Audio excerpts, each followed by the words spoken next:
their fears would keep them compliant. But he couldn't go too young, as toddlers were too labor-intensive. Older kids were just too unpredictable. A kid between 4 and 7 seemed the right age. He maintained his distance, 20 to 50 feet back. He slipped his hands into his jacket pockets, and his right hand found the chloroformed handkerchief he'd prepped. He'd be swift and decisive. The kid and the people around him wouldn't know what hit them.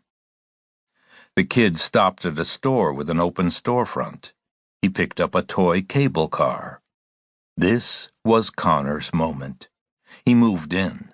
He maneuvered the handkerchief into his palm so that he could bring it out of his pocket in a single seamless move. He closed in on the boy. Just as he got within striking distance, the kid's brother turned around. His gaze went straight to Connor's. A flicker of confusion crossed his face. He recognized something was off, but it was clear by his expression that he didn't know what. Fear kicked in, and he doubled back to his little brother. Connors aborted the abduction and let the boys go. Snatching two in public like this wasn't an option. Big Brother grabbed his little brother's hand and hauled him in the direction of their clueless parents. Losing his fish like this didn't upset him.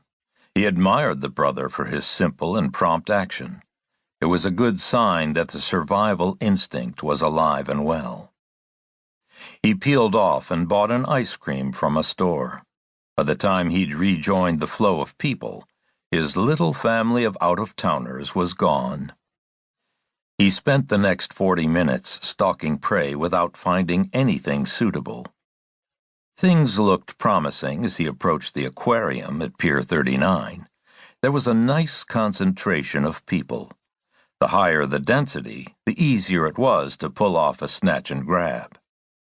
He estimated that at least 200 people milled around in bulky lines, waiting to buy tickets for the aquarium and other attractions.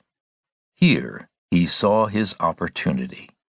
Families were separated. One person waited in line while everyone else wandered off to do something else.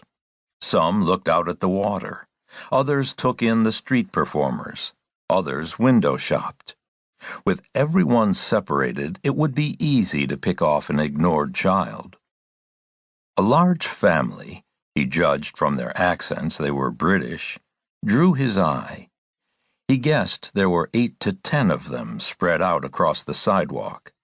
It was a multi-generational affair with parents, kids, and possibly uncles and aunts.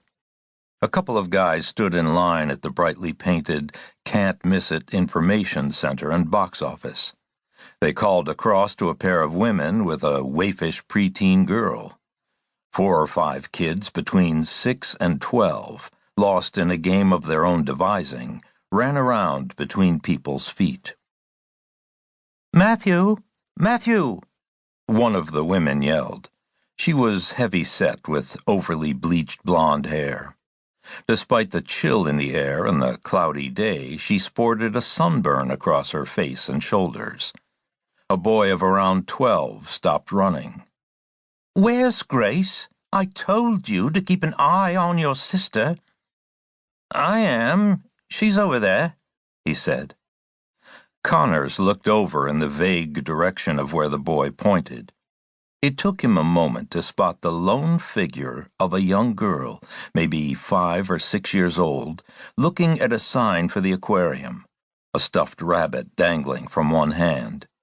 She was the perfect candidate in every way. "Make sure you look after her. That's your job for today." "Yes, Mom, I know." "Just see that you do." Matthew shook his head and rejoined the game with the other kids, at the expense of any and all concern for Grace.